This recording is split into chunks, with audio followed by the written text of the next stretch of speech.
going live now. What's she in there crying for?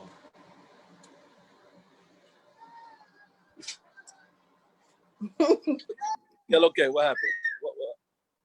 What's going on, people? Welcome to the Progressive Action TV. We won't say show, we'll say Zoom. And we have some special guests from the stations department. They are planning and organizing a Save Our Stations rally. And let's just get into it. Why don't you guys introduce yourself? Let's start with you, Tisha. I'm Tisha. I'm a station agent. I have 2 years here. Hi, guys. Janae. Hey, everybody. I'm Janae. I'm a station agent. I have 8 years down here. My name is Giovanni. I have 6 years down as a CTA. 6 years now. So we talking about people with less than a decade on a job, finding the importance of having a rally to save their department. And I want to know myself, like, what drove them, or what drove you guys to want to organize a rally, and what is the importance of this rally that you feel that you had to name it Save Our Stations? Well, first and foremost, it really started after like the majority of the pandemic, when we really did not get any help from the union. We was just like left out to dry. So Tisha and I, we both talked about it, and we was like, we really need to do a rally, because then that's when they started threatening job positions, because they wanted to get rid of the lunch relief jobs. And we was like, we need to do a rally. We waited for arbitration. And so that's when we decided, like, we got to do this. We can't wait anymore. Now, you guys also have, I guess y'all created a crew. I know y'all got a Facebook group. Could you tell the people the name of your Facebook group? The Facebook group is United Voices of NYCTA. So it's open to everyone who works in New York City Transit. All departments. All departments. All right, so Tisha got 2 years, Janae, you have 8, and Giovanni, you say you have how many again? 6 years. 6 years. So what's going on really with stations? Because, you know, we hear stuff about they closing the booths, they took the money away from you guys, and you know, they said the reason they took away the money because it wasn't safe. But in Long Island Railroad and Metro North, they have their money. What's going on? What's going on in stations? So stations, from my understanding, it was told to us by the union the reason why the money was being removed was because it was unsafe. However, we were under the pressure that eventually it'll come back. So when we noticed that Metro North and Long Island Railroad got their funds restored, we was expecting the same thing, to no avail, that it was never happening. They don't even plan on bringing it back. We do know that they were planning on phasing out the Metro card as of 2023, but the pandemic kind of sped that up. So during the pandemic, Omni was installed in almost every single station in the system. So there was no need for them to bring the money back. And as per, you know, a higher official, station agents does more than just collect money. We're here to be security and customer service representatives. All right, that was wonderful. Anybody else have something to say to add on to that?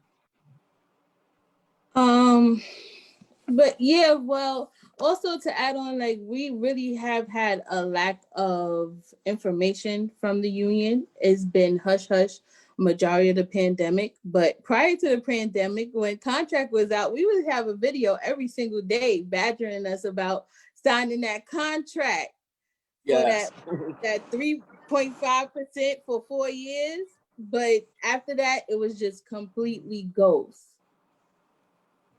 So you guys feel that for them to push the contract, they was out in the open, and you heard a lot from them guys. But as far as the attacks by management on the stations department, you guys feel like you're on your own. Absolutely. Yes, very much. I mean, a lot of information was literally, I've heard more rumors in the last 8-9 months than any other time down here. Everything has literally been play by ear, relying on who's more credible than this person. As far as for CTAs, the lack of no overtime, we have had no overtime in over a year. We're getting pulled to do stations at least every day. You do about extra 2-3 stations, which they expect in more than what they usually expect within 8 hours. And as we see, it was a little easier to do during the beginning of the pandemic, but now as we see the cities picking back up, it's getting harder and harder to actually maintain 5 stations in 8 hours. Also, a lack of supplies. It's times I work the AM tour, I come on at 7 o'clock, I'm doing the supply run for 3 stations, which I don't understand why isn't the time the station's down from 1 to 5, why isn't that time utilized to get supplies? So there's a lot going on. I'm even hearing the supervisors, they're under fire, which as they should be also, we under fire. But right now, I'm gonna say it's not a time to be getting in trouble right now, and not the department right now, in a lot of words. We're pretty much on our own day by day. So I'm gonna say this, people want to change, and change is here, and change will come again. Yeah, because I mean, when you take a stand like this and you guys decide to organize a rally, you know, you're going to get a lot of backlash, people not going to be positive. You have people saying that things is not going to change, and a whole bunch of stuff to deter you from doing what you need to do. So for you guys to come together, and Janae, would you be the senior person in the group? Yeah, I definitely will be the senior person, with the exception of another person, Mr. Dozier, but I'm like the main vocal senior person in the group. Yeah, I mean, I think it's amazing for, you know, especially you, Tisha, for 2 years, for you to be here in 2 years and recognize that there needs to be a change. And not only recognize that there needs to be a change, but to also get involved to create that change and be that change that you want to see. You know, sometimes people last their whole careers here, 20, 25 years, and don't participate in nothing to save their jobs. And be honest, Tramel, not to cut you off, that's what I was talking to my friends earlier about, is a lot of people are just, like I said, contentment. They just want the job to be there for them tomorrow.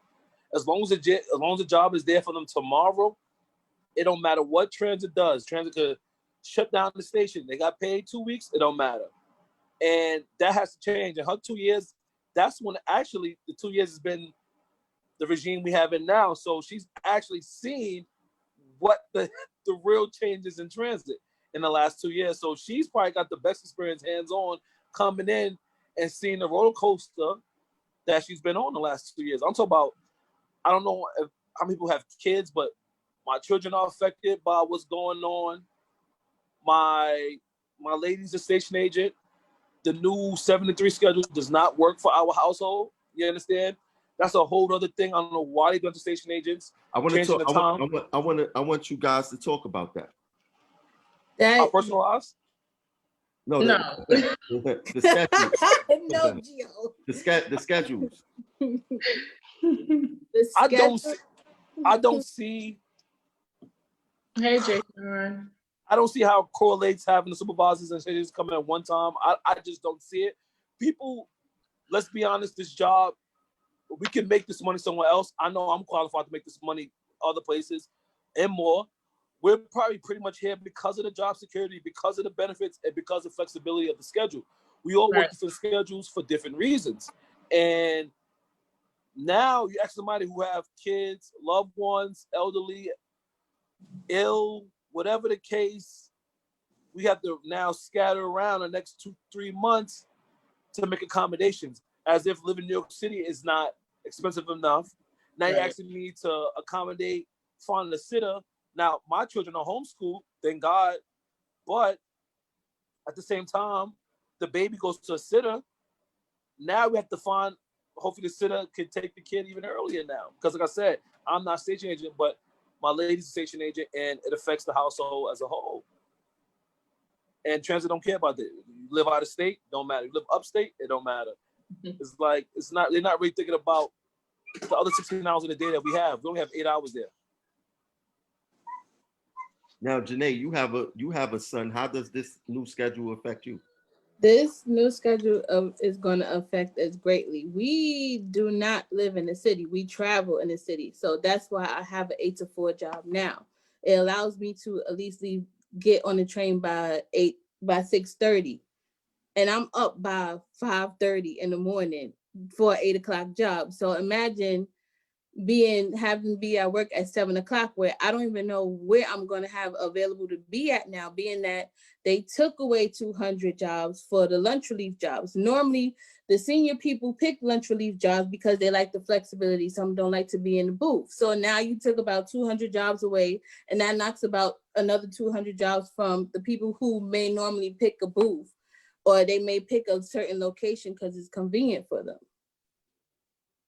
Now, let me ask you this. One of the things that I worry about is, I know the MTA plan on getting rid of you guys in some form of fashion, right?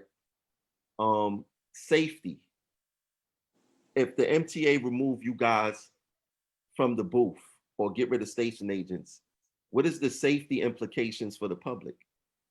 There will be none. Look, right, we don't know, because they're not talking about any safety precautions if they remove us entirely or, put us in a different title. It's like they have no care for the public in my eyes, because say, for instance, there's something where a customer complains. It could have been a whole lot. Transit takes sides with the public. So why wouldn't you at least try to accommodate the public if that's the case? Nobody thought about y'all removing these lunch reliefs. Now we go into Comfort to take our lunch for 30 minutes. The station is without any eyes for 30 minutes. It's not to say that the CTA will be there. They go travel to other stations. What about, Absolutely. Or we get pulled. That need access to the gate to get in because they have a wheelchair or they have a walker. They didn't think about none of that stuff when they chose to take away these lunch relief positions. Or the fact that how COVID have pushed a lot more of people who have mental illness and who are homeless in the station. If I don't have a lunch relief to open the door for me because I'm coming in and this person who's been lurking at the station all day comes and decides to knock me over the head, I'm not gonna have nobody to hit the EBCS for me, because the CTA may be somewhere all the way down on the other platform, Absolutely. nowhere near. Hi, Jay Sean. Hey guys. Jay Hey, Sean, put your camera on. Okay. How the hell do you do that? You had it on earlier. Start video. Well, here we go. There you go. So Hey, good evening, sir. Yeah, let the people know who you are. Hey, good evening, everyone. My name is Deshaun Frazier. I am a station agent. As of December, I have 3 years on the job in said position. That's good. Like I keep telling you guys, these are station agents and CTAs who's coming together with less than a decade on the job, and they recognizing the importance of what's going on here. So Jay Sean, let me ask you a question. Yes. What does this rally mean to you? Save our stations. It means a lot. As the other participants on the Zoom they've explained themselves, they have a lot to lose here. They more than likely have less than 10 years on the job. This is something that provides for their families, things along those lines. And more than likely during the call, I think I may have heard Janae explain that management has not really thought a lot of things thoroughly through, and our position, our livelihoods are at stake right now. There's really no way to explain that any other way.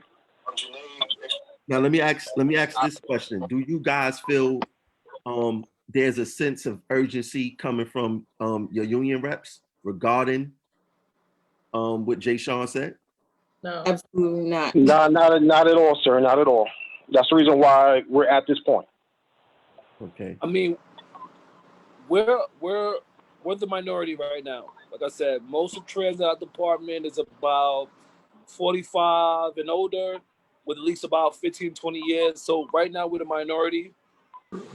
So pretty much, nobody wants to hear from the guys, you guys are on the 10 years, be quiet what you know about the job. Well, from what we've seen from you guys and what's happening now, clearly not a lot, because this is why this quote unquote change has happened in transit because you guys allowed it, period. And I'm like, you do know it's more of us than there are them. But like I said, contentment is a mental disease that everybody accepts because once again, as long as the job is there tomorrow, they'll just shut up and deal with it. Because a lot of people complain every day, Jamel, like a lot. Every day, like for me, I would walk away from you. I don't want you to complain about nothing that you're not willing to change. That goes for family, friends, coworkers. I don't want to hear it. And a lot of times people just, oh, well, you know, I'm in my job, it should be like this. And I'm like, remember when is the lowest form of conversation. It doesn't matter. Yeah. One second. And you know, the thing with your union rep sometime, and this goes on in a lot of departments, most of the union reps can be tired right now if they want. So their fight and their hunger is not going to be the same as a person with 2-3 years on the job, 8-6 years on the job, right? So you got to try to find that balance because you can't even hold them accountable because you won't see them. Or when you do see them at a union meeting, they control the entire narrative that you can't even tell them how you feel. They don't care. They don't care, Camille. They don't care. Yeah. At one of the meetings that I attended, I brought up several situations in regards to how come the booth banks were never restored. Even when Metro North and Long Island Railroad, their railroad clerks as well as their conductors have been taking cash payments even on board the trains for the last 3 to 5 months per se. And we're in a pandemic. Forgive me for bringing a person's name up, but at the time, the Vice President Witchard, his whole idea of taking the money out of the booth banks out of the stations, out of the booths is due to save us from COVID, which was a lame excuse. If they would have put some funds with the proper PPEs from the beginning, we wouldn't have this discussion. You know, and also you had Pat Ford going on TV saying we're in a deficit, we're crunched for money. That they were restored the booth banks, transit would have recouped about maybe 50 to maybe 70% of their losses. Of course, that's what more revenues than the Long Island Railroad and the Metro North. Look how many people we commute per day. Exactly. We come face to face with more situations than Metro North or Long Island Railroad station agent or railroad clerk or even a conductor. They don't put up with what we have to put up with. That's what I don't understand as far as like the MTA crying for money. They should be trying to get money from all sources like they normally do. Like this is the thing. They not taking money at the booths, right? And exactly. These machines is not working. So a station agent, they can't take your money. She can't take your money. So the machine ain't working. So what you do? You go through the gate. Just go through the gate, door. Right? So they're losing. Tremel, I want to ask something else. One of the things that at the time, now Vice President Kelly, he brought up at the meetings that the Omni situation is here. There's no way to reverse that. Okay, I understand. Omni, everything comes with change. But no one's really using the Omni system. You wasted, almost $600 million into investment. You're not reaping the benefits from that. No one is hardly using that system. A lot of people at the stations that I work at, they want to come to the booth, the face-to-face interactions, make sure that the money is applied to their Metro card. Those machines go down quickly, and we're drawing the ire from the passengers. These are the things that management doesn't that they fail to realize, and unfortunately, our union reps fail to realize. Yeah, and they're not in the field like we are. To go back to something that you said earlier about Witchard getting the money taken out the booths. Yes. To be honest, I don't think that was Witchard's idea. I don't either. What I think happened was. What I think, no, but look, this is what happened. I think that the MTA want money out the booths anyway. So what they did was they approached Witchard and be like, look, we need to get the money out the booths. We got to keep the station agents safe. Let's hurry up, get the money out the booths. And Witchard, remember, during that time, they wasn't really fighting for us. So the way he sold it was to say, look, I got the money taken out the booths for you guys so y'all can stay safe because money is transmitting this virus or whatever the case was. But he didn't have the foresight to see that, hold on, all this omni is going on. The MTA want to get rid of this title. Nah, we not going to allow that, right? Because I was skeptical about it. Union would have thought just like that. Yeah, I was skeptical about it. Like, wow, Me too. well, they want to take money out the booths. Okay, so what are they gonna have them do? Now they go see that you guys can survive without taking money, Right. So they A go lot reduce. of customers tend to ask us, "What are we here for? Why are you here?" Exactly. I was told Yeah. yesterday. I get that a lot myself. When that came, now what transit did, I guess, to assist part of the elderly population, they designated certain booths within the city that can do trade-ins where they can combine, well, put their money off their expired reduced fare card into their brand new ones. But it's inconvenient for an elderly that lives, let's say, lower Manhattan, and they have to go to Midtown. Like, it wasn't fully thought about. They didn't, the elderly spend a lot of money to commute within transit. It may be at a half fare, but you have a lot of. Now, if people was paying attention during this whole virus, the MTA, they took money out the booths, and what they did on the opposite end? They fully installed all Omni. Like every week, they was like Omni fully installed in the Bronx, Omni fully installed in Queens, Omni fully installed in Brooklyn during this whole pandemic. So what this pandemic actually did for the company was expedite their process of the Omni. It helped them out a great deal. And then you combine that with bad decisions made by the union, they expediting it further, right? Now, I believe by law, there's something called the public authorities law. They must have a station agent at every station. So I don't think that they're going to get rid of you guys as a whole, but I do think that the scope of your job will change. Oh, that is definite. Yeah, but now I was speaking to a Wayfinder who they just had to return their phones. Literally, Trent has been harassing them, return the phones. So now the Wayfinder program is done. That was something that Derek wanted to implement it, but now they're making Derek take it back from them. The Wayfinder position, which it was pilot, but it's been 3 years now. So it wasn't set in stone. It kept getting re-signed for year after year. But if you guys are getting pushed out the booth, why not keep the Wayfinder? And then you had each other were fighting about the Wayfinder, but it seems like everybody's going out the booth. So the Wayfinder was actually a great idea, I think, to me. Why take it away? I mean, it makes sense to take it away if the station agents ain't doing nothing, because I think the station agents is gonna be, you're not dealing with money. You strictly customer service now. You're giving directions. But you gotta understand, not only that, there's people that need assistance with these machines, not just the elderly. Right.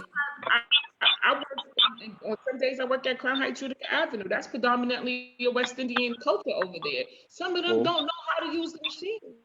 So people are afraid of the machines. People are afraid of the machines. Transit finds over $5-10 billion a year and lost money. People lose money. Transit is why they need money. The money's in MVMs they collect every year that people get robbed from. I've seen people put $20 in, take it right out, and it's not. That's it, taking a stride. Yeah, everybody that's making a complaint over. Just think about it, single ride. Just think about how many single rides people just walk away from. Transit makes their money. Exactly. Tremel, I've had people come to my booth with the Metro card and a receipt where everything matches, but the card was never encoded in the machine. As Giovanni stated, took the money. We have to bear the brunt of that, and they expect us to give us the money, give them their money back, or be compensated in some other way. Our hands are tied. Or be insulted. Yeah. Or have our lives threatened. See, with the MTA, the MTA is so dishonest. They so dishonest. Like Metro cards is really prepaid, which means that the MTA get their money up front. You know how many people leave 50 cents, 75 cents on their cards? Mm-hmm. You know what I'm saying? Yep. And just throw it away. The MTA got their money already. Exactly. Right? So even when you look at the deficit, they say, now I do believe now they probably struggling. But if you listen to them, every contract, we don't got no money. We don't got no money. Now they really don't got no money. Now what the issue is, now they go want us to pay. If this virus lasts, they banking on a couple of things. If this virus go on to last, let's say to the summertime, I mean, we in trouble, right? Because people is not going to go get that vaccine right away. You can forget about that, right? And they banking on getting money from the Democratic Party, from Joe Biden and Kamala Harris. What if he don't give up that money? They want 12 billion. He may just say, yo, I got to give billions to or everyone else in the United States. I only can give y'all about 7. What's going to happen? You know what I'm saying? But I do think that station agents job is safe unless they change the law. Public authorities law is in there. I remember reading at least 4 or 5 years ago that they have to keep a station agent, they have to keep a booth open. And I spoke to a rep not too long ago, and he echoed that same exact thing to me.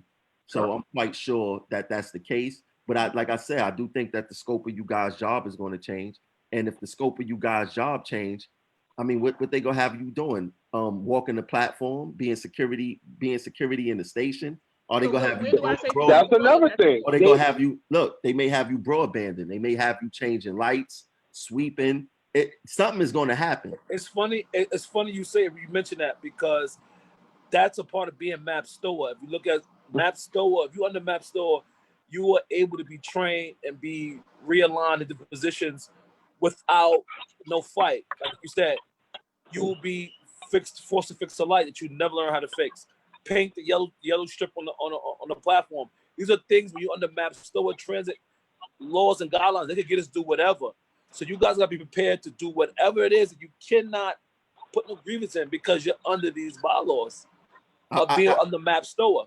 I believe the union is going to come and say, look, we did what we had to do to save your job, but here go this broom and dustpan.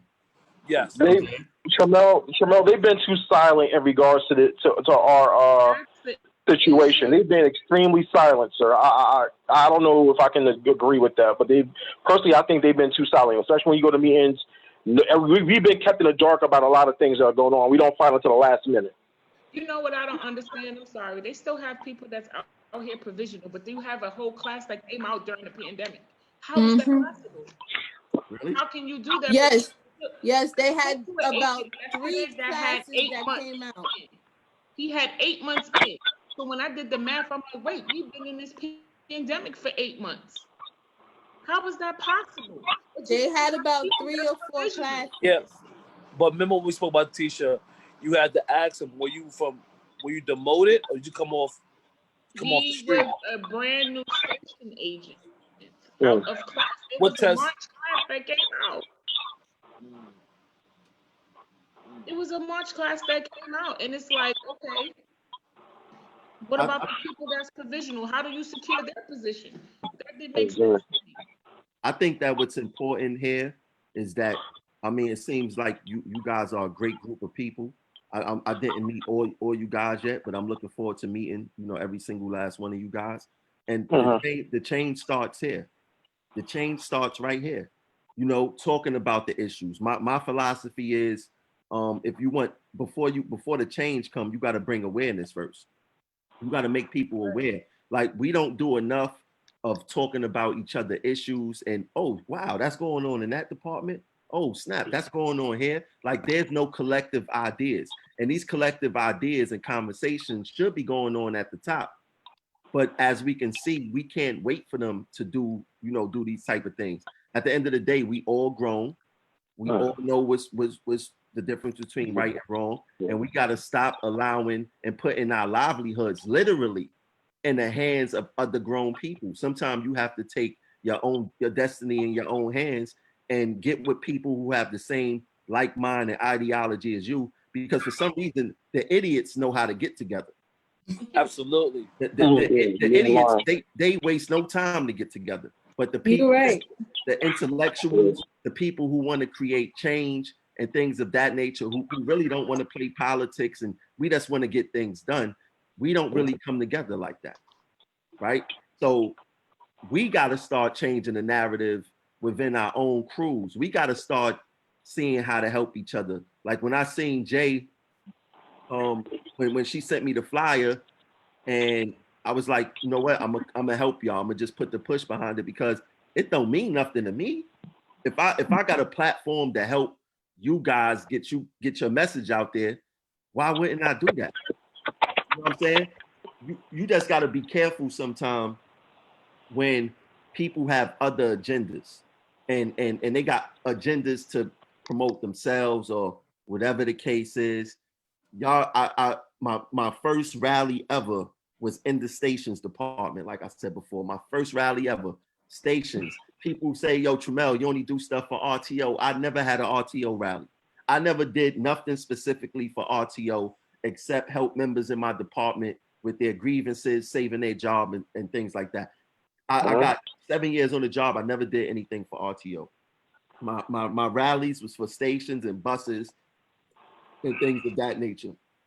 But stations, a lot of people didn't know before I came to transit, I was a cleaner in the Board of Education for 8 years. And then I did the fireman position for 2 years. So I understand, like people don't know that I relate to y'all what y'all go through. You know what I'm saying? So when I seen how the cleaners wasn't respected in New York City Transit, I decided to do something about that. Because I know if I want to create change, I have to be that change that I want to see. And that's what it comes down to. Every single last one of you guys on this Zoom, y'all want to be the change that y'all want to see. You know what I'm saying? Right now, you got a whole bunch of people watching us on Facebook. They loving what you guys are doing, but it's easy to love and like on Facebook. It's easy to hit the like button. It's easy to share a video, even though some people hate and don't want to share videos and things like that. But the real fight is feet to ground. The stations department need help. They want to create change. And I think it's only right. I don't care if you're a bus operator. I don't care if you're a conductor, train operator. I don't care what your position is. We all need to come together and support this department because like the saying goes, me today, you tomorrow. And when it's you tomorrow, you're going to be looking for that same help that you gave to the person the day before. So we must, especially as a people, for some reason, you know, I talk about the black-white stuff all the time, but us black people, we don't do enough of supporting each other. No, we don't. You know what I'm saying? You open up Pandora's box with that. Like it's crazy. It's crazy because you could live in a project building, and the lady's son will get killed on the 3rd floor, and then he get killed. That parent is saying, "Stop the violence. We need to stop the violence. We need to come together." All other parents in the building was like, "That was your son. He was out here being crazy." Next thing you know, 2 months later, the lady on the 7th floor, something happened to her son. He died. Now she's saying this when we could have all came together as a collective to make one powerful voice. But for some reason, as black people, we don't do that. Like, I don't understand how I could come to work, call someone that I don't know, never spoke to, I don't even know if they like me or not, my brother or sister, but don't even speak to my neighbors that live next door to me. Like, what kind of sense does that make? Well, I feel like black people will always be ambivalent with seeing eye to eye because I feel like a lot of us suppressed deep down feel like you're black in America like me. Watch this to you. You're no better than me. You're black just like me. Like black folks don't want to work for other black folks or don't want to listen to other black folks. Like you said, I would tell somebody the exact same thing the man told on the TV on CNN. And I'd be sitting there like, wow, I just said that. But it didn't come out the same because, wow. I look like what I look in the mirror, like same as you. So it don't sound the same coming from me as it came from CNN. You understand? Like, we still want to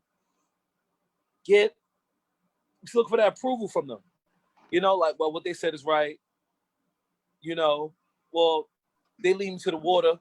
I gotta drink it, right? They led me to the water. No. But you want to know what's crazy? Like, even with me, with Progressive Action, most of my opposition looks like me. Most of the people that's hating on me looks like me. You know what I'm saying? It's not from other people, but nothing is going to change until you know, we change. Like this is what I don't get, and this affects you. I don't understand why the stations department cleaners, they start at 60% of they top pay, while every other title start at 70 and 85%. But if you look at if you look at it historically, let me speak on that. Now, for me, I've been fortunate enough to have a great mother, great family where we come from decent money. Also, my mother, she's great with finances. Financial literacy has been taught for me from an early age. My brother has his degree in finances and advising business. So for me, that's 16. I started out with 1585 when I first came down. 1585. And for me, I made it work. I feel like I had more money at 1585 than I have over 13 an hour now. Because Right. I was more resourceful Right. with the 1585 per hour. But you Now, I was still also fortunate underpaid. enough I tell everybody also this, you have to make money outside of transit. Because I was never the cleaner who stressed overtime. My overtime for me was for OTO. That's why I miss overtime. I want to spend as less from the job and make my money outside doing what I do. Now, this job, I understand everybody's not fortunate enough for that. So a lot of people, extra ends come from the overtime, and that's really has affected us. Not only talk about not getting the jobs completed on the stations. Let's call it spade a spade. Black folks was owning homes, businesses. You understand? Paying off debt, working an honest 9 to 5 without no legal activities. They said, "Oh shit, we got black folks with their name, they sure name on ownership on the title. That house isn't owned to the bank no more. That's my house." You understand? So this is big business, and transit is a monopoly. And I actually get a lot of things that they do. I understand it from the financial, this capitalism, that religion that we pray to every day. You know, I get it. Transit wants to profit, but the way they're going about it, it's not the right way. I mean, listen, forget about how they go about it. The way that we accept it isn't the right way. Absolutely. You know what I'm saying? And we're being silent about it, and that's not cool. You said we was going? Oh, We're being like, yeah, but we're being silent. Look what's going on. Look what's going on now, Jay Sean. Y'all talking. This is beautiful. Look, you got people in the chat right now saying that everyone on the screen should run for office. Tramel, to be honest though, I'm not built to for be it. honest, Tramel, a lot of people saying that, but then I'll see them. Like for me, now I'm tooting my own horn. 6 years in, over 6 years in now. I've been telling them to join the union for over 6 years. And I at first I was like, nah, you got the intelligence, you got the voice, you got the energy. But I feel like the timing is right now. I really feel comfortable with the group of people in this union that we're trying to start. We're trying to get this catch steam and get this wheel turning. I think you guys got a good thing going here. I mean, look. I outside of me, I'm gonna be very honest. Outside of me doing the rally, I don't remember anyone from stations putting together a rally. Well, I think they did have something about with the booths before, but I'm talking about like something united. You guys is trying to get, you know, politicians. And I did hear that it's gonna be a couple of politicians at you guys rally. So congratulations on that. Thank you. But people, it's crazy. All these issues going on, and people don't get together more often to do things like this. They too emotional. I get it. I understand the situation and the times we're in is an emotional time, but that's not the time to put your emotions on the forefront. Now is the time to put your voice and your foot on the forefront, because there's nothing's going to change if we continue to complain amongst one another, but we're not complaining to who needs to hear it. Yeah, and the public definitely, along with the MTA, the public need to do it also. And I don't get why our union reps don't use the public as allies. Like, they don't understand. Something affect any one of our jobs here affects them. That's You right. know, the MTA do a beautiful job contract time to say the reason they have to raise the fares is because they have to give us a raise, even though none of the two have nothing to do with each other. Exactly. There's nothing to count to that to say, look, the MTA want to close down station booths. This is going to affect your safety when your child is coming home from after school or from basketball practice or cheerleading or whatever the case is. That station agent may not be there to be the eyes and ears to deter any kind of violent action. Yeah.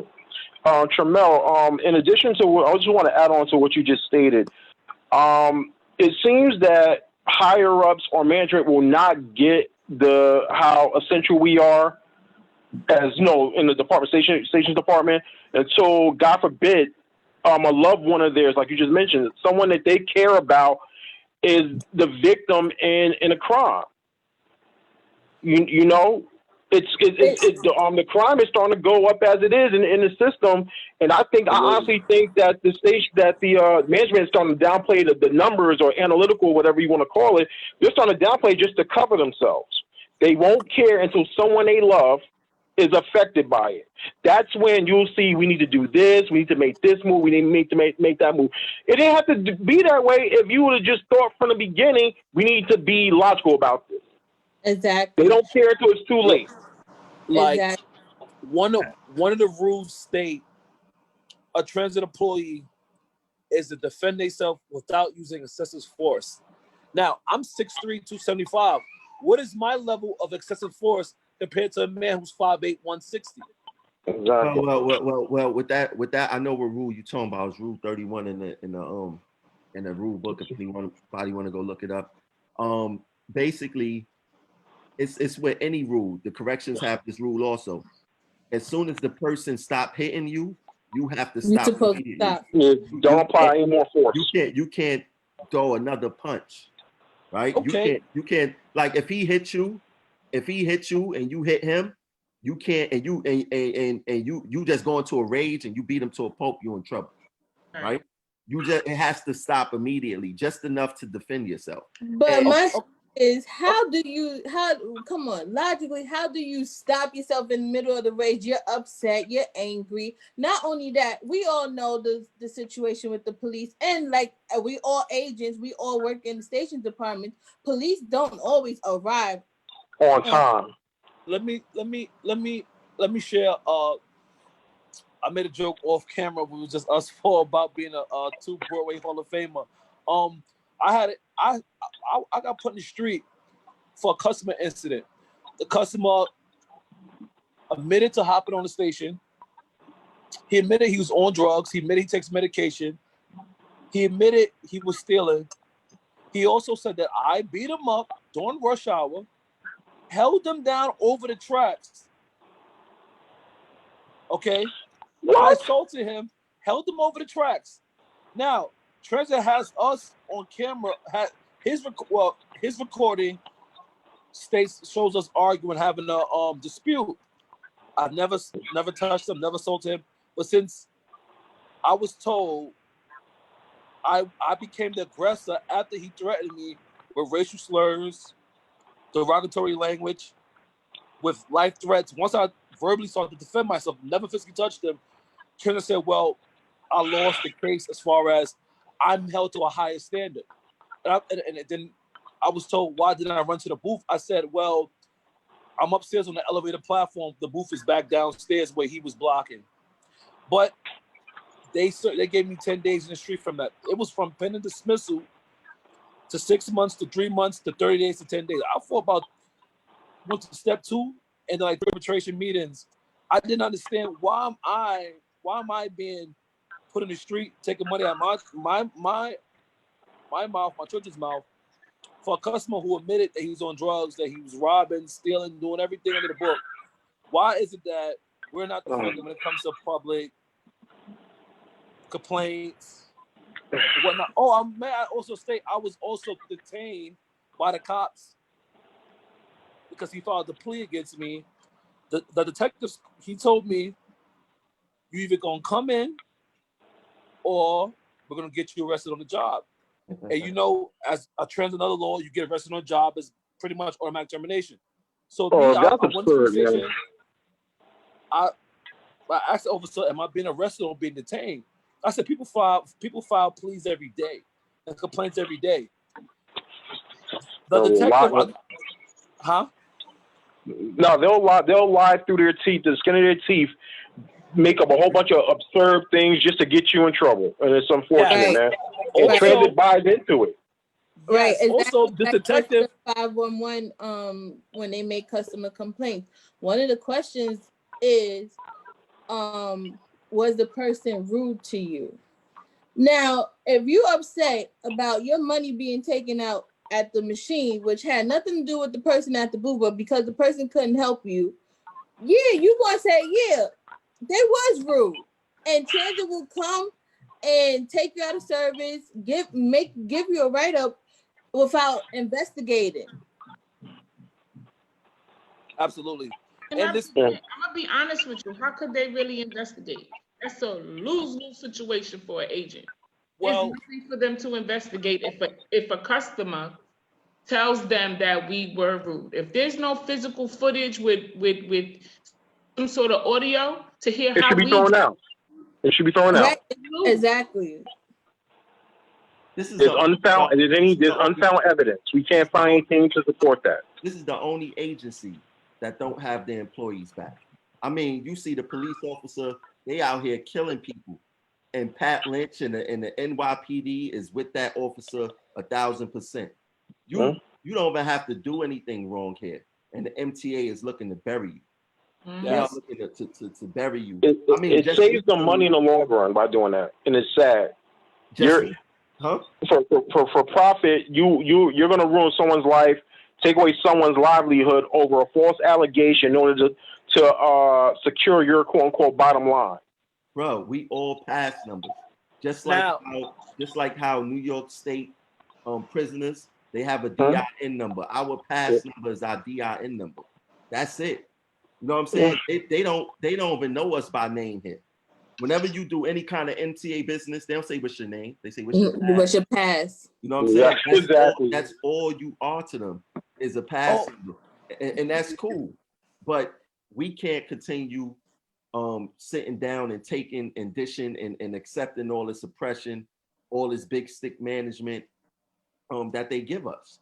You know, you guys got me excited right now because I haven't talked to another group of people outside of progressive action like this. So you guys definitely got me excited. I'm happy that I was able to help you guys for this rally. I want to put the what's the name on the screen so everyone could see it, so they could see what's going on. I need one of you guys to explain the rally while the flyers on the screen. You said you want to go, or I'm gonna take it. So, as we stated, me and Jay came up with an idea once we got wind that that our lunch relief jobs and booth tours were being compromised. Well, were being taken away from us and changed. So we came up with the idea to get our voices heard. And when we say our, we mean our brothers and sisters, not just us.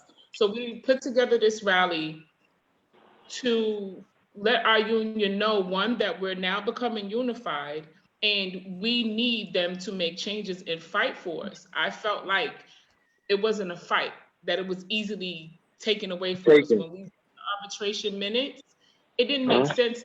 The binder full of the 400 papers, the only thing I see the arbitrator states was lock safeties as to why they couldn't approve us to keep our lunch relief jobs. And I felt like that wasn't an ultimate fight.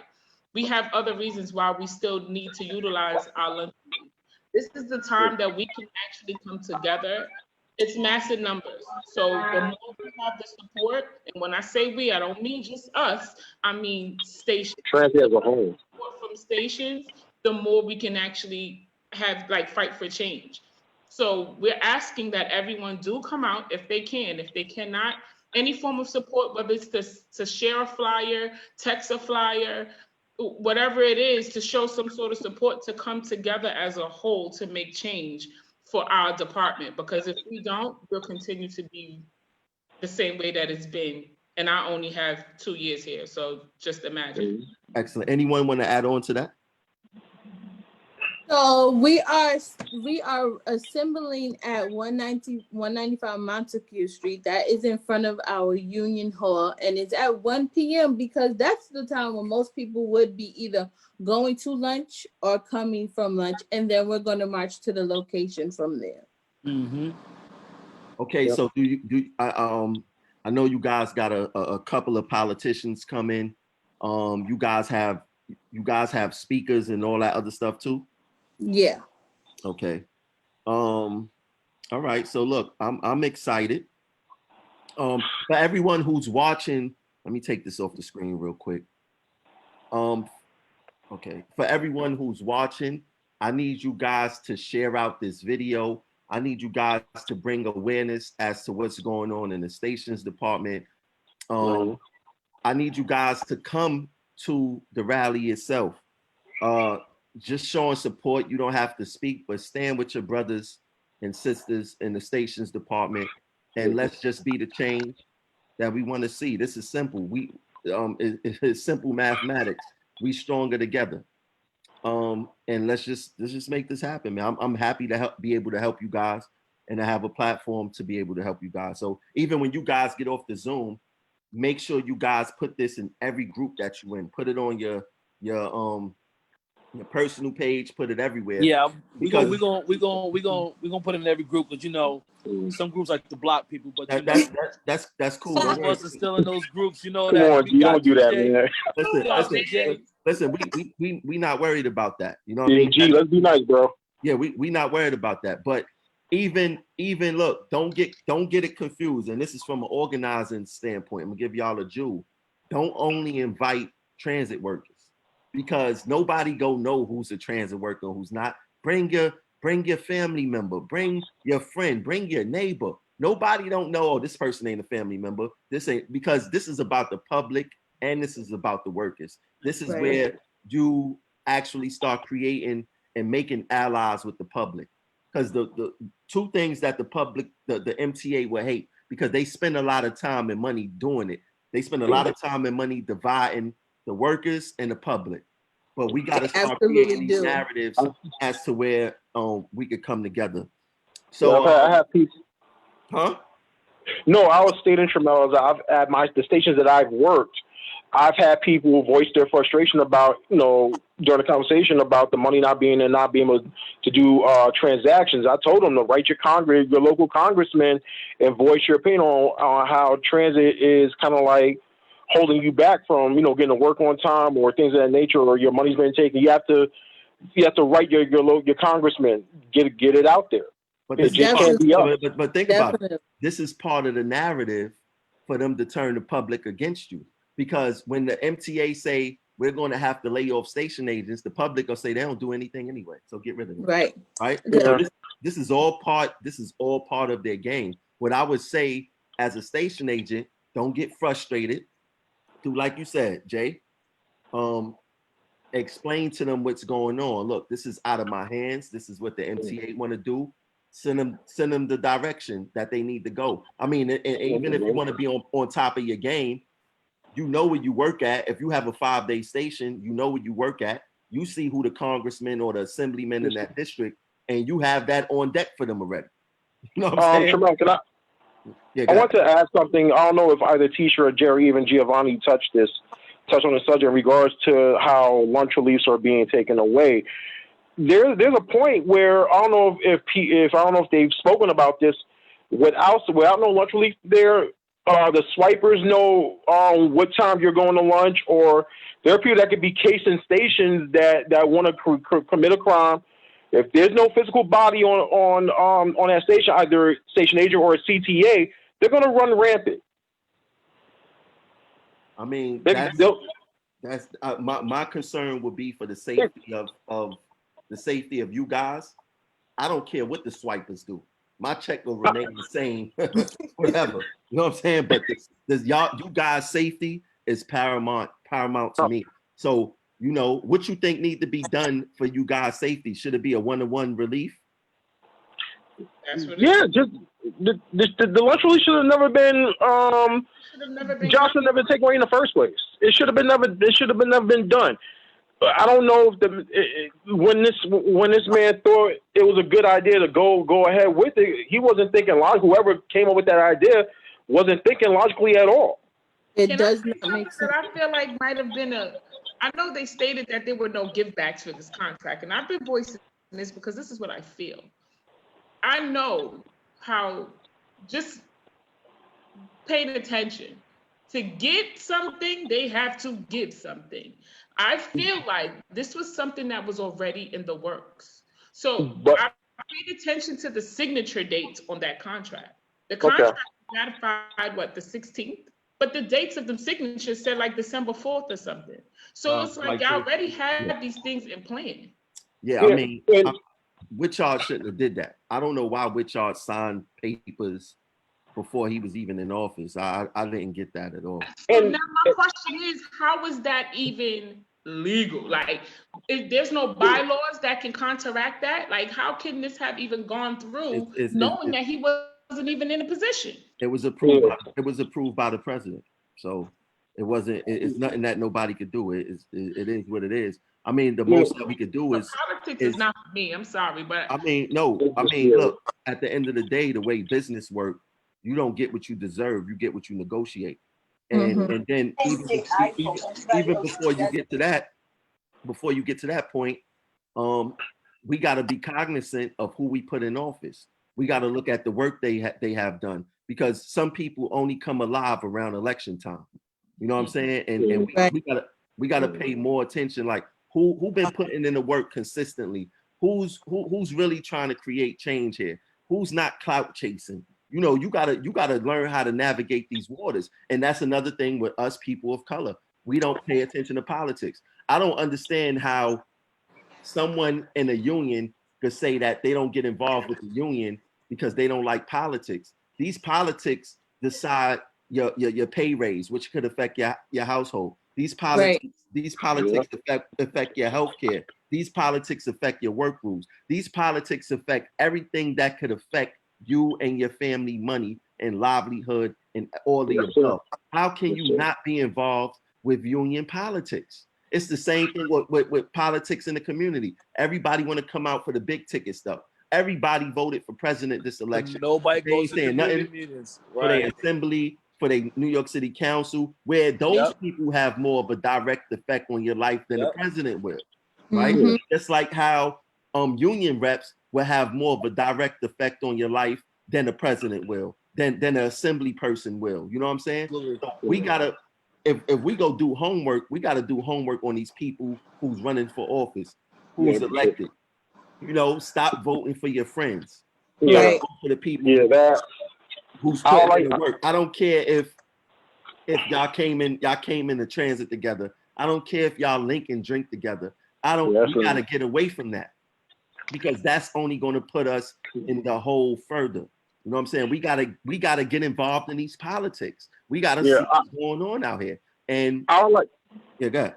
I'm sorry, Tramel. I like to add when at the thick of this situation, our elected officials, you didn't hear a peep out of them. And when you tried to contact them via their email or personal phone number, they would never respond to you.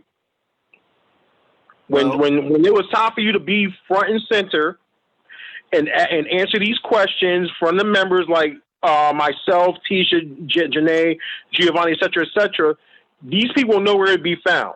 Or if they drunk a hot cup of courage to try to answer the question, it would be something so lukewarm that it didn't make any sense at all. Right. And they expected you just to take it and like it. Well, only thing I gotta say to that is that, look, elections is next year. I would say that each and every one of you guys are well spoken on the Zoom. Every single last one of you guys. I'm very impressed. You guys know what's going on. Y'all know how to communicate those issues. You have a lot of station agents watching right now and other union members watching right now in the chat and cheering you guys on. I think that you guys need to think about how to get involved. I will help you guys whichever way that I can. Whichever way that I can. We appreciate I know, that. Jay, you said that, I don't know if I could do that. Nah, you could do it. You're doing it now. That's right. You wouldn't be on a Zoom if your union rep was actually doing this. Mm. You wouldn't be here. Okay. So Well- you doing this is part of the work. The other part of the work is not only learning the job, but learning the contract, learning the bylaws, learning all that stuff. Once you do that, and it seemed like you guys are already thinking logical. You guys is thinking out the box, and a lot of people don't have the ability to do that. You guys are doing a fine job. Tramel, even in our current in this department, we come from all different ethnicities, backgrounds, et cetera, but we all have one common goal: is to take care of our families. Right. It's to be providers for our families. Jason, I disagree. Jason, in some households, we're the sole provider. You know, so this is a very trying time right now. We all need to come together. Whatever differences we have, put them aside, please, for the greater good of the job. Yes, please put it aside. This is not the time to be bickering. The cattiness has got to stop. We got to come together. The petulance has to stop. It's amongst, like I said, I'm 32 years old, and I feel like I'm mature than people almost twice my age sometimes, you know.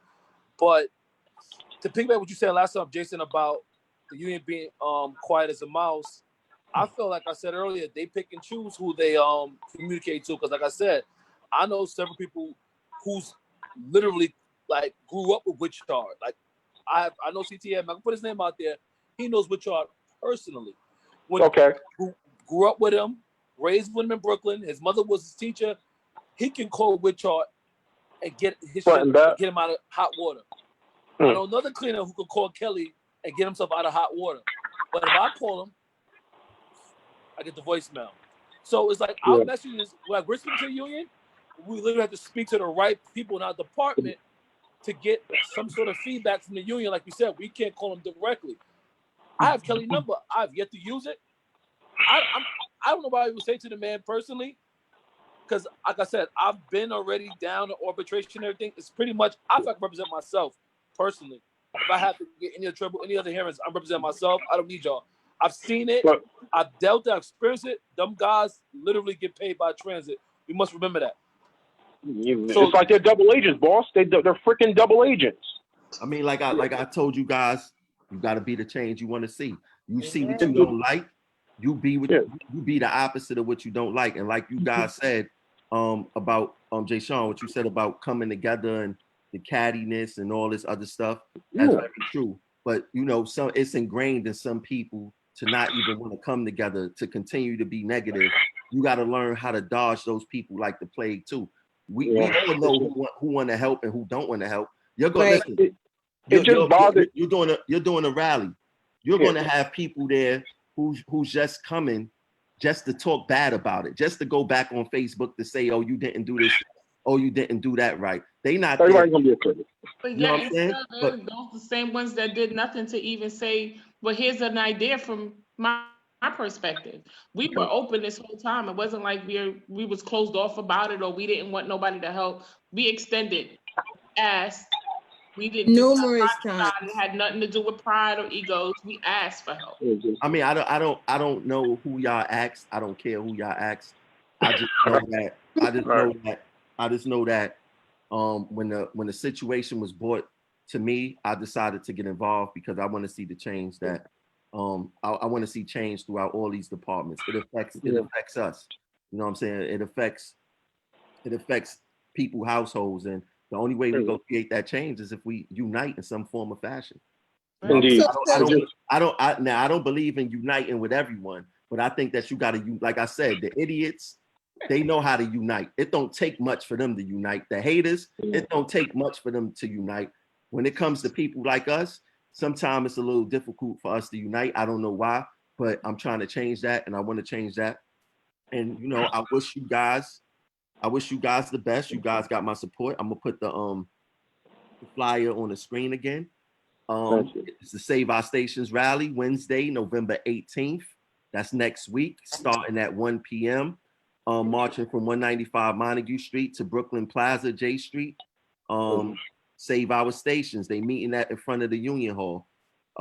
it's time to get involved. Don't worry about the time. Oh, 1 o'clock is bad. I don't care what time you put, it's gonna be bad for someone. And may I add, Wednesday's a day that you can get an A ABA lot of approved, people- y'all. Right. You can get an ABA approved for Wednesday, Right. y'all.